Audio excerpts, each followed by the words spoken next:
Did you know Variety, the children's charity, is the entertainment charity started by a group of show business people who found an abandoned baby in a theatre way back in 1928. These kind-hearted performers raised so much money to help the lost child that they began helping other children. And Variety, the children's charity, was born.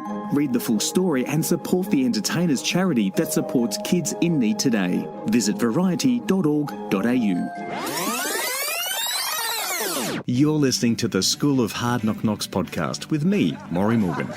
Ladies and gentlemen, your next comedian. Shouldn't drink on an empty head, you know that, don't you? That is the shittiest heckle I have ever heard in my life. Everyone in this room is now dumber for having listened to it. What's a bucket list?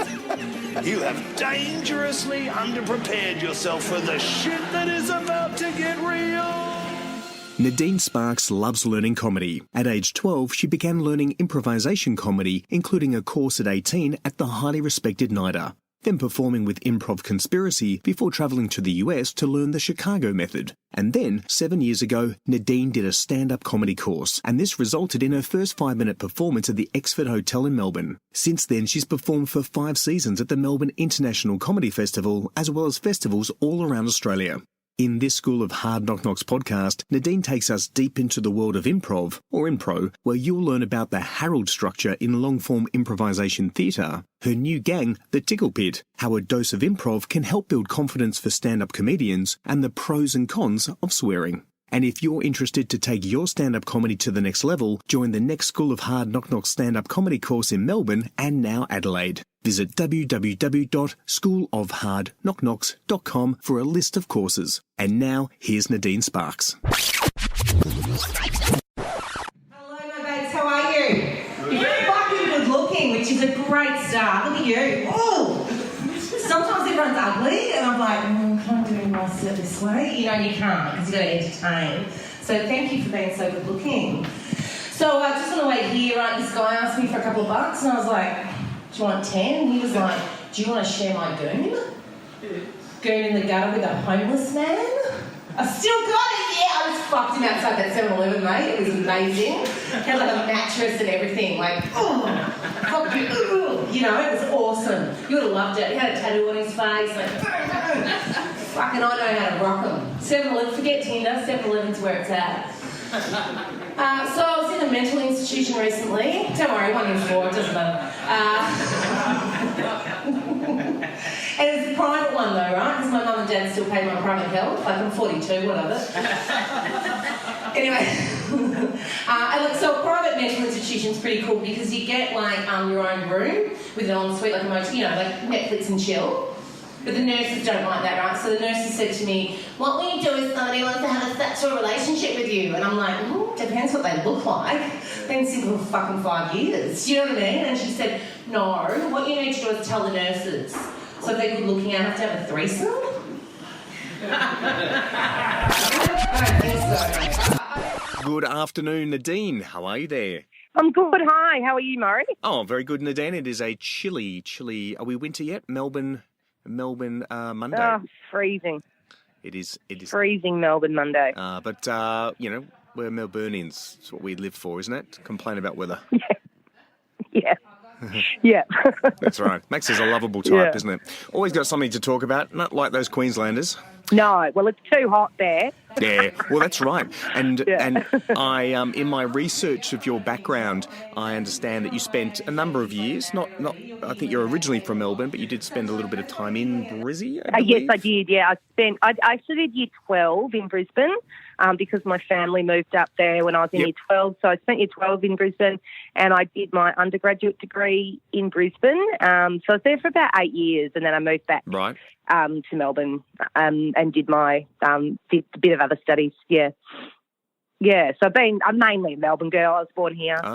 Good. Well, there you go. And we've already got straight into your other vocational areas, and it sounds like a very smart comedian, having some bachelor and postgraduate certification. Well, let's go back though. Let's go back to you as a stand-up comedian. Now, I understand that today you perform, and I've actually seen you perform. I don't know, I didn't actually introduce myself when I saw you, but you performed at the St Kilda Comedy Club during the warmer months of Melbourne, because at that time it was a semi-outdoor, indoor footpath space run by Paul Blackburn. I was heckled, I think, from someone across the street. You were.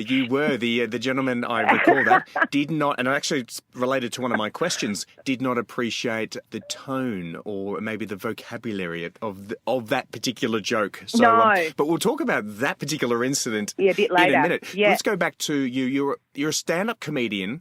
You're also a bit of an actor as well, because having looked at the other stuff that you've done outside stand-up, you're very character-driven. Yes. My understanding. Tracy is one of your characters, for example. Yes. Look, to be honest, so growing up, I've always done characters. I've always done a lot of improv and a lot of performing arts activities outside of school. I didn't really do this. I did like drama at school, but I didn't do like the school musicals and stuff because I didn't really like them, and I've never really liked script. So I've always liked creating my own work. Yep. And so growing up, I kind of, people like Magda Savansky, Jennifer Saunders were the women I looked at as comedians, you know what I mean? And I thought, I love what they're doing. That's what I want to do. And I didn't, I guess because of my age and things, we didn't have the internet or anything growing up. So I didn't ever see stand-up as being something that I would do. I didn't sort of see it as a form for me. Yep. I kind of fell into it. I love it because you can actually do whatever you want as a stand-up. You don't have, to me, stand-up was always like people just stood and said, dry jokes. That's what I sort of saw a lot of. But I don't think that's what stand-up is. Some people's forms are like that and other people perform very differently. So, but I love character work. I probably at the moment I'm mainly doing stand-up. I'm not sure when I'll do another character show, but they just come to me and I just record them. Yep. I'm just a bit of a dag. Well, which came first then? Did you get into stand-up? Was that first and then became character, or vice versa? Well, it's hard to say that because I've been performing most of my life, and I did, but there was a period where I wasn't performing for probably about 6 years. I used to be in some sketch troupes and stuff when I was, and doing things like that. So that was quite character driven. And then I went through a period where I wasn't performing. I was doing other things, and so when I started performing again, stand-up was the first thing I did, and then I started exploring character stuff a bit as well. So the shows I've done have kind of been a bit interchangeable. Yep. Okay. Well, now I understand you also did improv. Was that the origin of where this performer comes from? Because you did improv not only in Australia, but you actually did it in, I think, Chicago as well. Is that right? You did a course in Chicago? Yeah, and I did a course at NIDA when I was 18 in improv, when I was when I was 12 to sort of 6 till we moved to Queensland. Actually, I used to engage at St Martin's Youth Arts and do a lot of improv there too. So it was called Improv, and it was short form. Yep. So it was quite different. So, and I think by the time I did do a little bit of theatre sports stuff when I was about 18, 19. Right. But I felt like by then it was a bit sort of babyish, you know what I mean? I no longer found it satisfying as a form. Right. So I kind of, moved. And, I don't know, there were probably other factors around that as well. But I moved away from it. And then I sort of discovered long form through Improv Conspiracy, and it was on a Herald team there for about 3 years, and did, started a... What is a Herald team? I'm not familiar with improv. What does that mean? Well, the Herald is a specific format. It's kind of interesting because the way we do it in Australia is very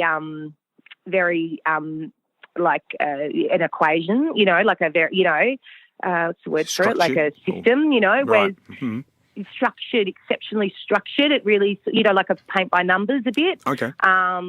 Whereas when you see them in Chicago, because that's where it originated from. So there was a guy called Del Close, and he came up with. He was really into perform. I mean, he didn't start improv, but he was really into like improv as a form. Like improv prior to that was something that actors would do as a warm-up or to develop work from. Yep. And he really liked it just as a form. Like it's not, like why can't people just watch this, Yeah, so, right. So he worked on that stuff, which is quite an interesting kind of thing. So it's, it's an art form in its own. We don't need to just have it as a practicey thing or a devising mechanism. So when you see the Harolds in Chicago, they're quite different. So the basic thing is you have about 6 to 8, 10 people on stage. Yep. You get a suggestion. You do an opening based on that. Then you do 3 scenes, which based on not the suggestion, but what your opening, because the opening's like a brainstorm. Do you know what I mean? Yep. Like a cluster. And so whatever that's come, that informs the show. And then you have three scenes. And then you have a group game, another 3 scenes, and another group game, and then it's tied up, sort of. Right. So, and it goes for about half an hour. The Harold, Oh. So that's the structure, but or the form. But when you kind of see people in Chicago doing it, you're like, wow, like they really blow the form out. It's incredible, yeah. And they're badasses. They're badasses. What? In what sense? They're badasses. I think improv in Australia, I sometimes feel embarrassed being identified as an improviser because I think it's a bit daggy. Yeah. Whereas I find that the Chicago improvisers are like, they're like badasses, there's some incredible. There's another. We probably don't need to keep talking about improv, but there's this. There's my favourite is TJ and Dave, and they don't even get. They do an hour show. They don't even get a suggestion. They just and they play like multiple characters. It's like a play. They just improvise a play. Yep. It's very funny, but and like Dave, I had a chat to him one day, and then he because they don't wear helmets in America either. No. And he got on his motorcycle and just drove into a storm, and it was just like the most badass thing I've ever seen. He literally Anyway. just drove away from you in like a movie and into a storm, and just like you're like, oh my God, it's real. It's not just Hollywood. America is actually real like this.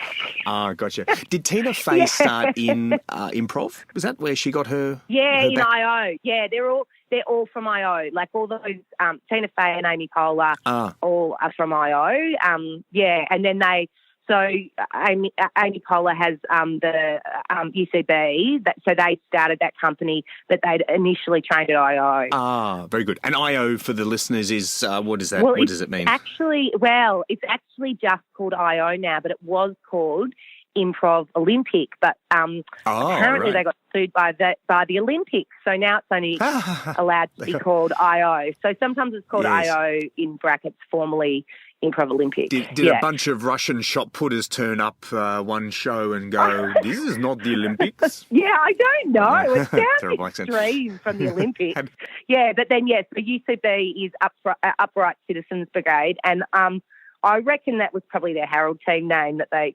I don't know if that's true though, but that's what I reckon. Oh, right. Yeah. Absorbed. And then they've started a really very flourishing company in the United States as well. Okay. Can I just say also though, I do improv still in Australia, but I do it with Tickle Pit, and I do so I do still do improv, but I don't. Yeah, I no longer do it with Conspiracy. I do it with Tickle Pit. Tickle Fit, is that right? No, Tickle Pit. Tickle Pit. Sorry, I will give a link out to them. Tickle Pit, the Tickle Pit. They run courses, and we do a format called Improv Against Humanity, and we also do Harolds and things like that. So it's kind of a newer company, but we do really cool work. So Okay, well, that's I'll do some Googling on that, and maybe we'll one day, this is episode 62 of our podcast, so maybe down the path we'll get someone from one of the improv groups to come in and talk about that and the crossover. No doubt there's an obvious crossover. And did you find that with your stand-up that your improv experience did help you with performing and heavy breathing? Look, you know what? Look, I guess so, but it's such a different form. I mean, some of the things I learned, particularly in Chicago, more so than in Australia, but particularly in Chicago, like I worked with this woman called Susan Messing, who's an amazing improviser as well. And like stuff she'd say would be like, just because they're not laughing doesn't mean they're not fascinated, which is really good. I guess the thing is too, like, the propensity for a lot of improvisers is to play for laughs, and they're essentially trying to kind of do stand up on, within the form of improv. Whereas I don't play improv like that because I know it speaks for itself. Whereas stand up, I play for laughs, so they're kind of quite different. But yeah, like in terms of comfortability on stage and I guess ideas and things like that and. I'm sure it has helped me. I'm pretty confident anyway because I've been performing most of my life. But I guess for a newer comic who does struggle with being comfortable on stage, and you only get 5 minutes at the open mics, a bit of improv or something like that. Not necessarily as something you do forever, but could certainly give use some kind of capacity on stage and things like that. Yeah. Yeah. A bit of confidence. Just feel comfortable and more confidence and more trust in what you're doing and because you really have to trust yourself and when you're an improviser and I really trust myself as a stand-up. Yeah. We interviewed Tegan Higginbotham a couple of episodes back, and I know that she came from an improv background, and she did say that that it did, the first time I think she did stand-up, it was quite shocking because she was waiting for someone else to fill in that space and that noise that would normally be there. Then suddenly she realised, it's just me up here. I'm the only one making noise and entertaining the crowd. So she found it quite daunting to make the jump from improv to stand-up. Mine kind of interchanges a bit. And actually, you know what? I'm in some ways absolutely the opposite, because one of the reasons stand-up was attractive to me, as I said to you, there was a period where I wasn't performing at all, and part of that was because I found the logistics of organising other people in order to create work was draining and annoying, and I like the way in stand-up I am completely and utterly responsible for my own art. And when I do improv, which I did, an improv show at the comedy festival, as well as a stand-up show and a play sort of type thing. I sort of, I'm relying on other people. I'm relying on other people's ideas. I'm relying on who's the team and stuff like that. And I kind of like being a lone wolf a bit. Yeah. Yep. So the show, At Least I Have a Cat, was that an improv or a stand-up show? No, that was a stand-up. That was straight stand-up, yeah. That was straight stand-up. And that was this year's 2018 Melbourne International Comedy Festival show. Yep. Yeah. What was the show you said you did improv for one of the festivals? The improv show I did I did it at Adelaide and Melbourne Festival, Melbourne International Comedy Festival, was Improv Against Humanity. So we took that to Adelaide and Melbourne. So we've been doing that for about, I think, 4 years. It's just a festival show. And we've just started doing it on Sundays as well. Yeah. Oh, perfect. Great. Now let's go back a bit. I think 7 years now. Exford. The Exford in Melbourne, which is in the heart of Chinatown. Yes. Was that where you started your first, was that your first stand-up gig? Yeah, that was my first stand-up gig. Yeah, and it's probably still I feel like the Exford is my spiritual home as a comedian. Yeah. Was that the Bear Pit? Were you in the bottom there, surrounded? No, it's upstairs. No, upstairs? It's upstairs. It's lovely. It's got cats and everything. It's not every Thursday night. I'm there most Thursday nights actually now. But that was my. And how did the first one go? Oh, it was good. Yeah, I really smashed it. And there'd been a really significant event that had happened that I found out about. I won't go into it because it's quite full on, but I just found out just before I went on stage. Right. So it was quite trying and also to have that kind of attached to my first ever set was it was interesting. But that was part of was kind of part of a showcase for I did a course. So I did a course with Jed Cogley, and I actually can't remember what it was called. It was at 2Ditas, and so performing at the Exford, which he's always been quite involved with, was kind of like the showcase for the class. That was quite helpful because I got my first 5 minutes, and I wouldn't have known what to do. I know a lot of people don't do courses, and a lot of people, good luck to them, whatever. But I kind of wouldn't have. I really didn't. It was sort of something that I sort of saw it advertised, and I was just attracted to doing it, and I did it. I kind of felt like doing something. At that time, I was looking for something to do artistically in my life. I felt like I didn't have that and I was missing it. Yep. So, I did that course. Yep. And, so that was the showcase of that at the Exie. I didn't do a lot of I did bits and pieces of stand-up, for a while. And then I was doing improv mainly, not stand-up. And I feel like it's only really been in the last, I've been a bit in and out, but in the last 3 years I've been very committed to just stand up. Yep, right. Well, interestingly, the course that you did you ever meet a young Aussie Vietnamese guy called Lee Ton? Was he in your class of that? No, he wasn't in my class. 2011? Yeah. Okay, because I think he did the same course. It sounds about right, yeah, but I think he used to just keep running because quite a few of my friends did it at different times and things like that. I'm in touch with two people that are still, related to the stand-up world. Like one of them does improv, and the other one, she recently had a baby. She's married to a comic. You know what I mean? Like, so I associate with them still, but there was probably only about five of us in the course, I think. It was pretty low-key. And really, you just wrote your set and we talked about some things about comedy and you practiced it and things like that. But I thought it was really useful personally. And as I say, other people, they feel like they can, I don't know, watch heaps of videos or whatever and not, but I found it, having some of that guidance was helpful. Yeah, sure. Well, let's go back. At the beginning of this interview, we talked about an angry man on the other side of the street in St Kilda, who heckled you while walking away to buy a kebab.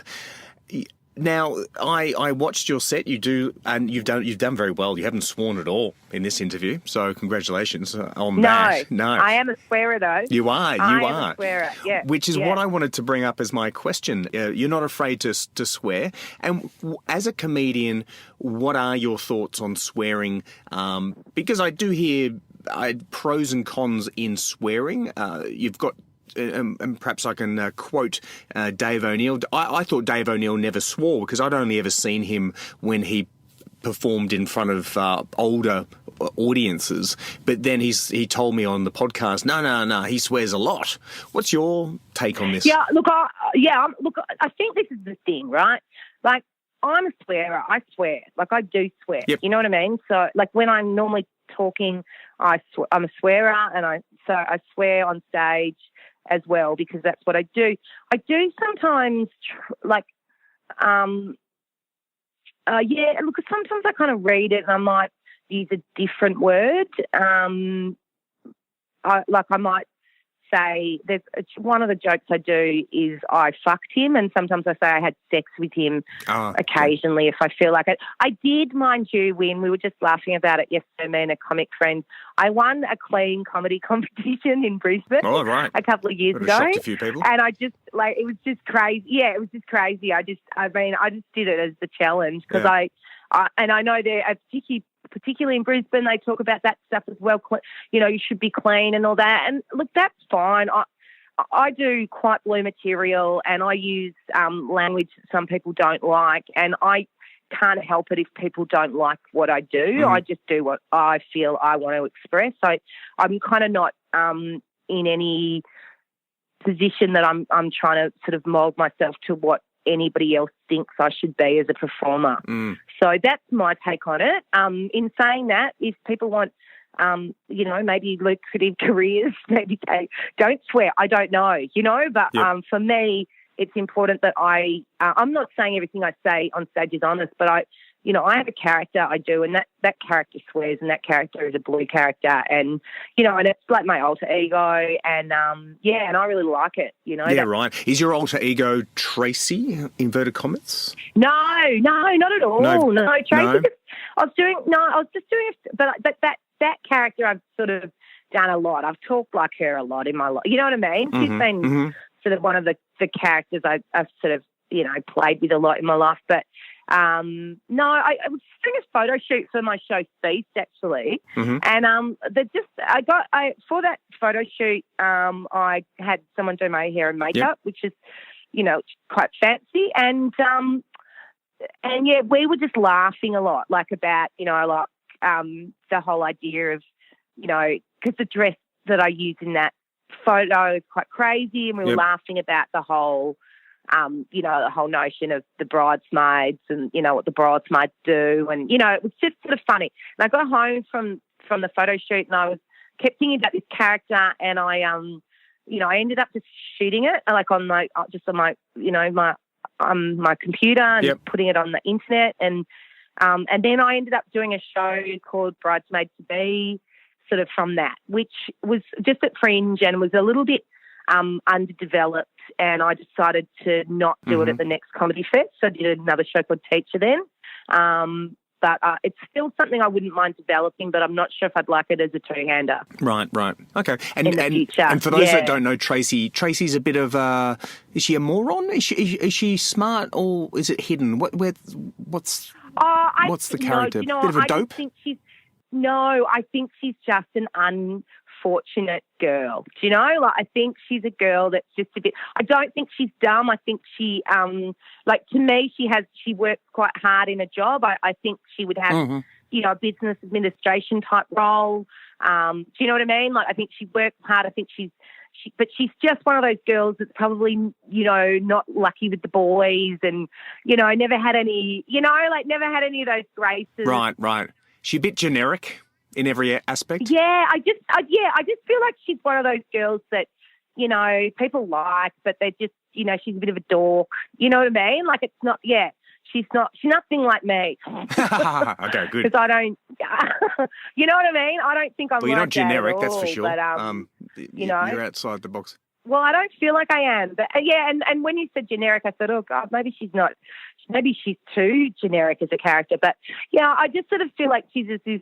I can't, it's someone you kind of feel a bit sorry for her because she's just a bit of a nusty. Okay. But I wouldn't call her dumb. No. She's just not street smart. Is that right? Yeah, but she just lacking that sort she's of. Probably and she's probably what I believe about her. I can't believe I'm talking about character that I just made up. But what I believe about her is that she has done absolutely the best she can with what she was given in life.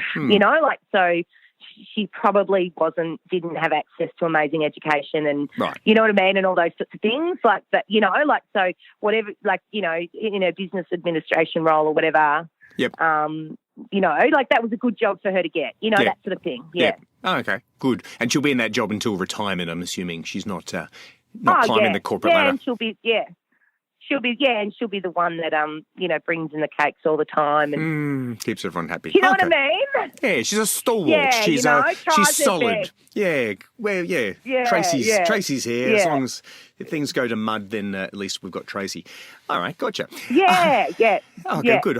We're fleshing out this character. That's her. We'll get her on stage next year at the Melbourne International Comedy Festival. Yeah, I wouldn't mind her coming and being my secretary sometimes. But anyway. Very good. Well, we're nearing the end of the interview. A couple of questions. With your experience, 7 years of stand-up experience now, and loads of performing experience prior to that, what advice would you give to new stand-up comedians or people that want to try stand-up comedy for the first time? What I would say is that it's something that you just have to keep doing. I mean, I kind of don't like to publicise I've been doing it for 7 years because I don't really think I have. I think I've more done it for about 4 or 5, because I haven't been as committed as you need to be, really. Like, it is something you need to, kind of go around and do a lot of rooms that sometimes, it's hard at first. Like, it is hard. Yep. Like, you have to go around to rooms and you don't know people. And, look, some people, move into the scene and automatically make a lot of friends and, where have I been all my life? Like, sometimes that's the experience for some people. Other people, it's not that experience. So it can be quite challenging in that regard. But I think if it's something you kind of desire doing, then, you should do it, And if it's somebody who's particularly done one of your courses or whatever, then they should just keep doing it because it's, it's up and down. I feel like you're continually growing as a comedian or a performer, but, there's peaks and troughs in that as well, There's right. Like I go through a period where I'm like, I am just nailing this. I tell you what, I am so funny. You know what I mean? And then you have a couple of, really crappy gigs, or you might even have a month of crappy gigs, or right. You go through a bit of a funk and you're like, I can't even be bothered. What's the point? But I just, my advice, which is the advice I'm always given by more established comedians, or I say older, they're not probably necessarily older in age, but they've been doing it longer, comedians than me. Because I might ask advice of someone who's, 15 years younger than me around stuff like that, and they would be, they're like my elder, which is interesting, But, they would just say, keep doing it, just keep doing it. And I guess if you don't want to do it anymore, then you don't. But, if you want to do it, do it. But, don't expect to be picked up straight away. But some people do. Some people have a really magical experience of stand-up, They do it for 6 months or a year and, and their career's kind of handed to them. And other people work for much longer to get that, So that's like anything. I mean, that's life, isn't it? Sure. Well, I know that we spoke to Chris Franklin, who's a regular at the School of Hard Knock Stand-Up Comedy School, and we interviewed him for the podcast. I think it was one of the first we did, and I actually found out like he was very lucky. He went from winning Raw Comedy back, I think 97 or 98, and then by the year 2000 he had the best-selling single Bloke within about an 18-month window, and then the rest, his comedy career was set, and he has been touring ever since. And then you have someone like Dave Hughes, who, my understanding from people I spoke to, we haven't yet got him on the podcast. I will clarify this, whether this is just a myth or a rumour or truth, that he was on the open mic circuit for 4 years before he really struck it big. And you're right, persistence paid off for him in particular. Yeah, and look, I don't have a personal relationship at all with Dave Hughes, so I don't know if that's true, but it does sound like that according to, some of my mates that were, started doing, I've got some mates that started doing stand-up with him, and, it sounds like they were, open micers for a while, and, and Chris Franklin, winning Raw is an awesome trajectory. But, one of the things I always keep in mind is you don't actually know your own trajectory, and so you kind of just have to, you can either give up or you can go, you know what, I like doing this.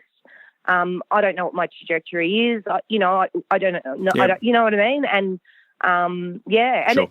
I mean, Franklin's interesting because, I remember really well my sister. This is, my sister telling me the jokes. You know what I mean? Like that she'd seen from his Raw set.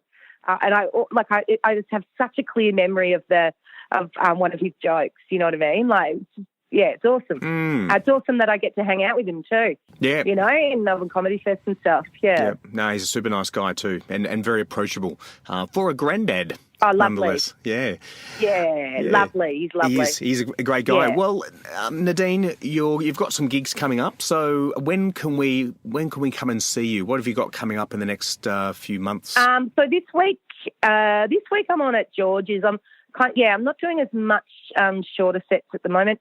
Then so on the 29th I've got a shove teacher at Speakeasy. And that's the 29th of June? Of June, yeah. And then I'm running a new showcase at the moment called Filth because I like blue comedy, which is a forum for people who like blue comedy and blah, blah. So, I'm running that. That's also at Speakeasy, and that's once a month. So that'll also be on the 29th. And then, I will have some other, spots in between then, but I can't remember them off the top of my head. Perfect. But, and if someone wants to get in contact with you, someone likes your style or saw you perform and then somehow missed out on getting your digits, how will they get hold of Nadine Sparks? Mainly just through Facebook's the best. I've got a comedian page on Facebook, so they can get in touch. I am also on Instagram as Sparks in the House and Twitter as Madam Muck, but I don't use Twitter as much.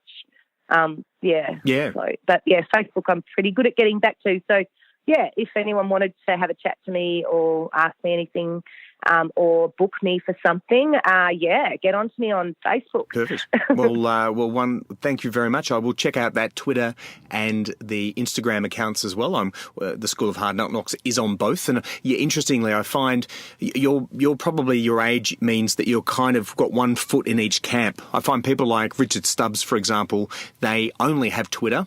And then you've got people who only have Instagram, and they're younger millennial set. You're probably 1 foot in each. Yeah, as I do. I'd like to use Twitter a bit more, but I think, I love Instagram actually. But Facebook. I mean, this is what happens to me on Twitter. Actually, no one cares about me on Twitter. This is the thing. But Twitter's attached to my Facebook page, so. I put something on Twitter I think really witty and fun, right? Or not even, or whatever, and I get 100 likes on Facebook. You know what I mean? Not on Twitter. Yep. So I haven't actually not on Twitter itself. I've really mastered social marketing on Facebook and on Instagram, which is probably a bit right for my age. Facebook, particularly with marketing, is older. And not even marketing, just playing as well. I do marketing and play with both platforms. But, So, Twitter's something I just haven't quite, got my head around. Yeah. Some people do well, like Simon Taylor. He has a huge following on Twitter, because that's where he started writing a lot of his jokes. Again, slightly older, although I think he's, I don't know, is he in his 30s still? But anyways. I feel like he's only about 32 or something. Yeah, it might be just on the cusp. Older than that, But he did well with Twitter. Yeah. But I think he's now moved over to Instagram, as many have. And then you Joel Creasy, who loves a photo or two, then benefits massively from Instagram's following. So maybe it's just the audiences. There you go. Interesting. We'll have to do a podcast on comedian marketing and the best ways to get out to your audiences. Yes. If you're segmented. Yes, well, beautiful. It's a big part of it. Well, Nadine, thank you very much for your time this cold winter Melbourne Monday. I look forward to bumping into you again at one of the shows and listening to your set. Thanks so much. Me too. See you later. Thanks. Bye.